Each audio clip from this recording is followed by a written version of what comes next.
kind of a challenge I would have to anybody who watches the Is Genesis History movie. When one side presents their argument, it sounds compelling until somebody comes and cross-examines them.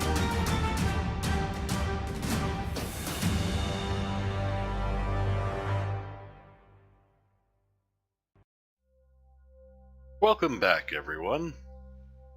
In this exciting episode of Is Genesis History Science, we'll be looking in on Dell and George Grant.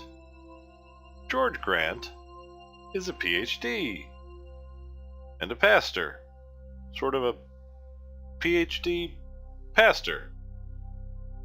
Anyway, let's get on with it. George Grant wanted to meet me in a garden near his home. He said it was a good reminder where our history began. Hey, there's a cute little pug down there. Bugger off, Dell, like you're not wasting enough of my time already. So, there's something significant about the Genesis text in which Adam and Eve are placed into a garden to tend it. That's more than just a story. Oh, I see we're off to a great start. Dell, you've been reminded before, the name of your film is Genesis History. You can't just assert that it's more than a story. You have to demonstrate that it is history. It's much more than just a story. Assertion without evidence. One of the things you see in Genesis chapter 1 is the structure for time. The universe is created for a 24-hour day. What? What do you mean the universe is created for a 24-hour day? The rotational period of our planet, Earth, is 24 hours, but there are no other planets in our solar system with a rotational period of 24 hours. There are no planets with orbits of 24 hours. No. The universe does not care about a 24-hour day. And so everything, from the way our sleep cycles and the way our work cycles work, all come from that definitive historical account there. Okay, once again, you are showing that Genesis is history by claiming that Genesis is history. When you get to Genesis chapter 2, we start to see the meaning and purpose of man. Running around naked, in a garden, eating fruits and veggies. Sounds fulfilling. Of course, in Genesis chapter 3, we see the disruption of everything by the fall, and the implications of a historical fall.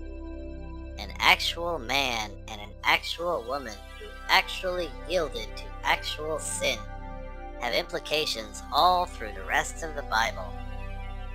You're actually annoying the crap out of me, George. If you remove a literal Adam and Eve, that changes the whole shape of what history is, and how history is remembered. Sneaky. Now he's just implying that the Bible is history. But at least we see why Genesis is so important to these folks. Later Bible fables are contingent upon the Adam and Eve fable. So you see, what George is doing here is replacing the word fable with the word history. Is that because when we pull Adam and Eve out of a historical record, we can pretty much make up what we think about man and marriage and even sexuality? Ooh, it looks like we're wedging in some of that good old creationist bigotry there. Still, even that being the case, I find this sentence to be basically a non sequitur. Absolutely.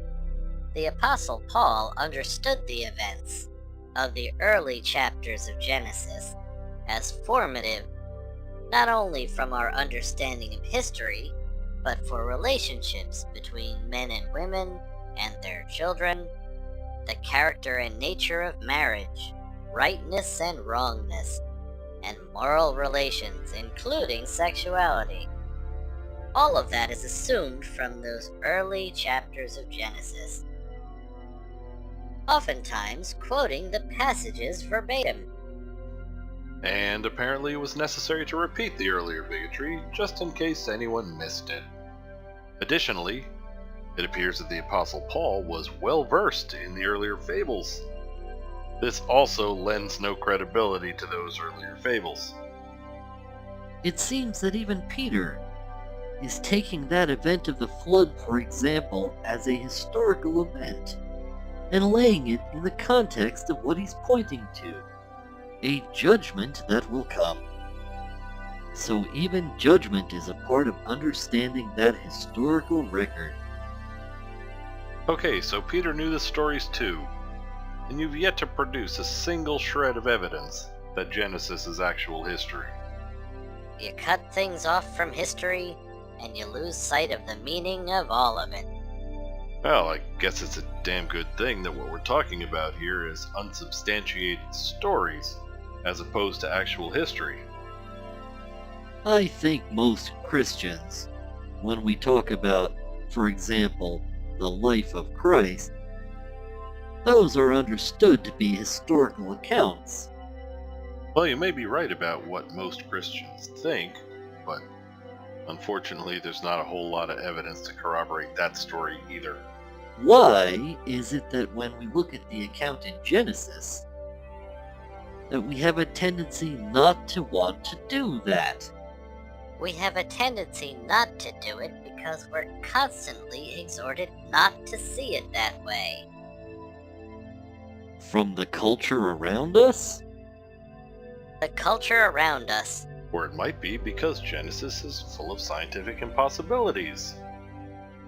We know, for example, that a global flood never happened. Additionally, modern genetics tells us that Homo sapiens never experienced a population bottleneck smaller than 10,000. 10,000, by the way, is more than 2. So the Adam and Eve thing also goes out the window. From theologians, modern theologians, who are trying to somehow, in their minds, fit the truths of Scripture with, the so-called discoveries of science. Controlled electricity, the space program, medicine, life-saving vaccines. Shut up, anti-vaxxers. Which, if you know anything about the history of science, you know it's an incredibly unreliable path. I suspect that by unreliable, George means it changes as new information becomes available, as opposed to the religious texts that are assumed to be perfect and unchanging. So we're constantly bombarded with this message that we have to adjust our view. Accept reality might be a better way to put that. But I think that there are a lot of Christians who have a sense that the historicity of Genesis is just not that important to their Christianity. I think that we've been sold a bill of goods on that. When you somehow make those chapters a different category altogether and non-historical, what are you doing to all of the rest of the Bible?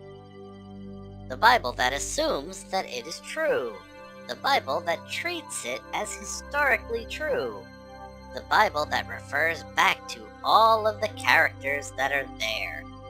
Does that then negate the whole of the Bible? Well, yes!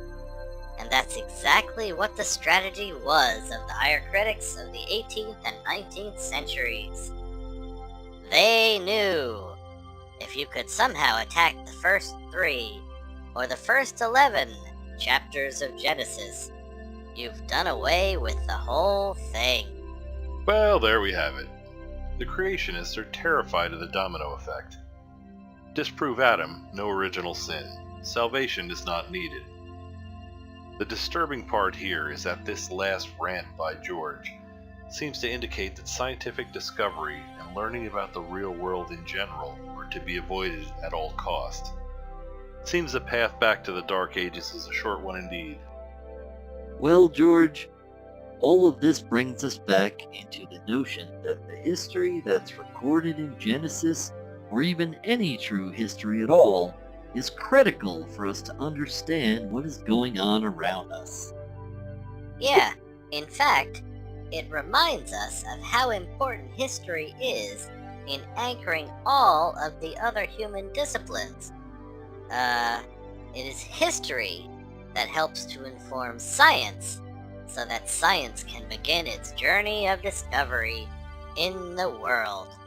So what history does is it tells us what happened, and then what science attempts to do is, well, it asks the question, well, how did it happen? And then it begins to explore how the mechanics, the structures that were present in those events. If you try and reverse that, if you try and make science saying what actually happened, then, you wind up having a worldview that is constantly shifting where nothing is certain, and moral relativism is the necessary outcome. Remember that when they say history, they really mean biblical stories. So what George is saying here is that the Bible tells us what happened. It can't be wrong, and it can't be changed. The only job of science is to describe for us how these static, unchanging biblical stories happened.